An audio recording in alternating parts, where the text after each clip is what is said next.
Ekwu mere ọnụ anụghị anụ mere ntị.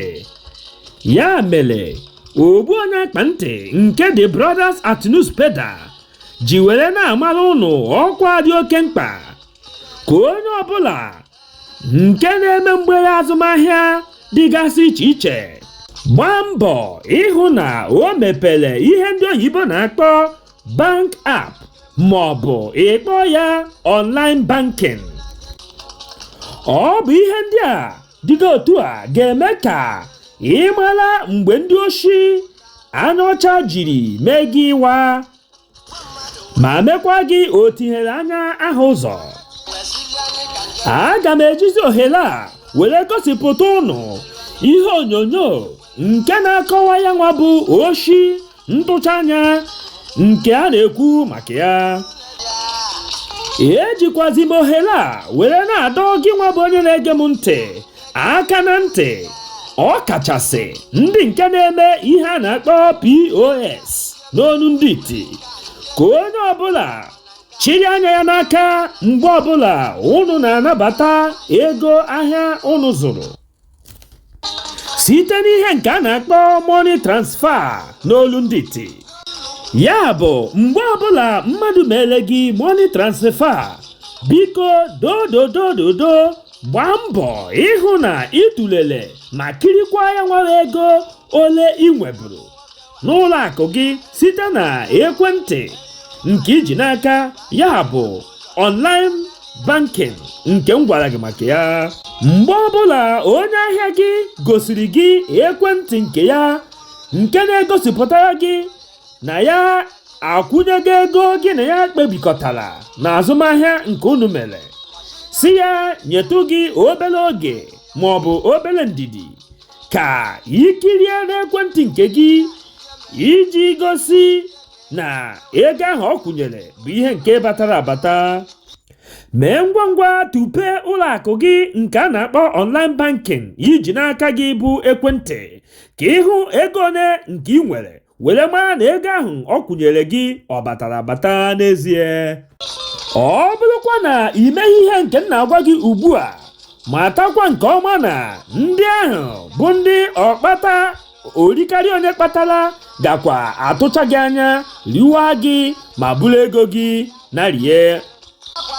Ịma na ọ bụrụ na a na-ama atụ ụtụrụ hụ ọ dị ka oteka, mana iwefe aka gị n'azụ ị ga-enweta ya. Ngwa gee ntị tupu anya gị nke ọma ma kirie ya nwa bụ ihe onyonyo ka ị kwete na ọ na-eme. If you are a POS operator or you are selling something online, something like crypto, you have to be very careful because of this app. You understand? Because once they use this app, send fake credit alert, you won't even find out. They will dupe you. You will end up losing your money. You understand? I don't know what's happening to Nigeria. They built this app for prank, and now they are using it to send fake credit alert. So here is how the app works. As you can see, here is my transaction. Here is my transaction. As you can see, here it is. Here is my name. I'm the Christian. So now I'm gonna send fake credit alert, although it has one transaction limit per day. They built it like that because they don't want people to misuse it. So that's why it has one transaction limit per day. So but now I'm gonna send to myself now, so I can show you how to spot the fake credit alert. Because the sweetest part of it is that this app is not even on Play Store. He's a friend of mine from United Arab Emirates that introduced me to the app, so I went straight to the dark web and purchased it. You understand? So the thing is that this app is a fraudulent app.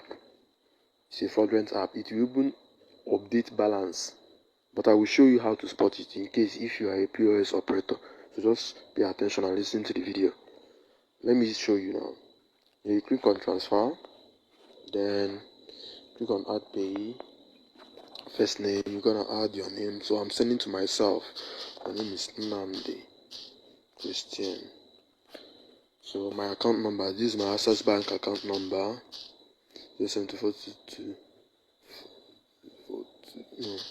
4224 238. These are my account number. Then sort code. Everyone knows that Nigeria is using 234. It's pretty simple. Then for reference, since I'm sending to Access Bank, I'm gonna write Access Bank, so you don't have to make mistake. That's how to use the app. You can use it to do prank. Please don't use it to do any illegal thing. You understand? So now here it is. Now I'm gonna send let me just push 100k. I will receive the money now in my bank account. You will see it now. The app is wicked, seriously. 100,000 as you can see here. I'll push send.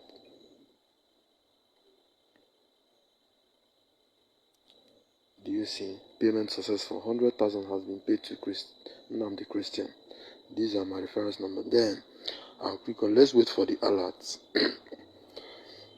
I have like 2.8, as in 2.8 million in my account. 2.8 million 71,000. So it will update the balance. That's the thing. I mean, this app is this app is not good though. Nigerian guys are not using it to do fraud. They are using it to send fake credit alert. So just be careful. You understand? If you are my friend here, just be very, very careful. Don't fall victim. I will show you how. Once the credit alert pop up now, I will show you how to. Okay, as you can see here, the app is, my God. As you can see, do you see it? Do you see it? It updated my balance. That's it. And if you check this money now, this money is not even on your mobile bank. The money will never enter your mobile because it won't work with banking system now. But the thing is, people are falling for this because it will update the balance and show you available and total balance. That's it. Even coming from straight to Access Bank. Do you see it? The software is dangerous, so you guys should be careful. And again, this is how to spot it. Do you see if you can spot Pro Bank here? That's why I'm telling you guys that they built this app for prank. That's why they wrote this Pro Bank here. They load this. So if you are smart enough, you will notice that the thing is that the app is still new, so not everybody knows about Pro Bank. That's it. So just be careful, as I just posted the update now. Ugbu a ikirigoro ya nwa bụ ihe onyonyo, werezie ile gị gụọ eze gị ọnụ. Kịta ịmatago na enwere ihe ndị oyibo na-akpọ app, bụ ihe nke nwere ikike igosi gị na ndị orikarị onye kpatara kwụnyere gị ego nke gị na ha kwekọrịtara, mana nke bụ eziokwu bụ na ya nwaba ego abanyeghị ogosi ha n'ilu ego nke ị nweburu enwe n'ụlọ akụ. Ọ bụ ya mere na ị ga-emure anya dịka azụ, maka na oke adị akwa eri ihe onye mụ anya ma ọlị. Na nchịkọta akụkọ nke a ị nụrụ, kedu ihe ị chere banyere ozi a nke ị nụrụ ugbu a? Maka na atụọla ọmala atụkwanala ofeke ofe n'isi n'ọhịa. Echefukwala ịtụsasị ozi a ka o wee rute onye ọbụla ntị, ọ kachasị nwanne gị ọbụla nakwa ndị enyi gị dị iche iche, maka na onye Chukwu na-azọ onwe ya. Udo dịrị unu.